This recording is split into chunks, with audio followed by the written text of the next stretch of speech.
दोस्तों, अंग्रेज़ के पिट्ठू का देखो, जब उलमा हदीस सुनाए तो वो मजाक बनाते, अब खुद कैसे वो हदीस का मफहूम पेश कर रहे हैं अपने मफाद के लिए। मुश्किल ज़िंदगी का राज,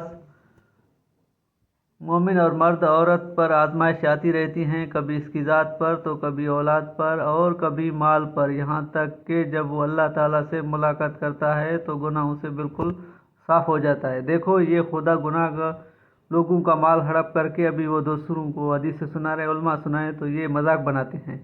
अंग्रेज़ की पिट्ठू देखो, अभी इसका अपनी बारी पे रो रहा है। पहले ये उलमा पर आंसू गैस टीयर गैस करता था तो हंसता था, अभी रो रहा है, अपनी बारी आई है तो रो रहा है। मरियम नवाज और पीडीएम वाले फरमाते हैं इमरान चूहा डरपोक मक्कार है क्योंकि अदालत पेश नहीं हो रहा और मरने हमले से डर रहा है। तबसरा नवाज शरीफ मक्कारी करते हुए और मौत के डर से लंदन थोड़ी भाग गया था, वो तो प्लेटलेट्स ठीक कराने गया था। अवाम को प्लेटों की कितनी ज़रूरत है सोचो। और वहाँ नवाज शरीफ अपने वक्त भी कारगिल में बहादुरी से तोप हाथों में लिए पहरा दे रहा है। इमरान खान कहता है मैं 70 साल का मरीज, मुझे गिरफ्तार करना जुल्म।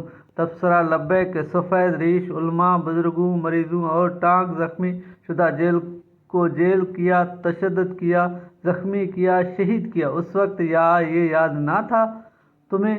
तस्वीर पे तबसरा आर्मी चीफ सियासत से दूर रहें, मईशत ठीक चलेगी, ये बयान देने के लिए वो चंद मिनटों के लिए रिटायर्ड होकर वज़ीर मईशत उलमा अच्छी सच्ची सियासत के लिए कुरान व हदीस सुनाएं तो तनकीद व मजम्मत करते हो। मज़हब को मत लाओ और ख़ुद वज़ीर मईशत अपने बचाव दिफा में हदीस सुनाएं तो वो वाह वाह, ये मुनाफिकत और उलमा इस्लाम से बोझ नहीं तो क्या है।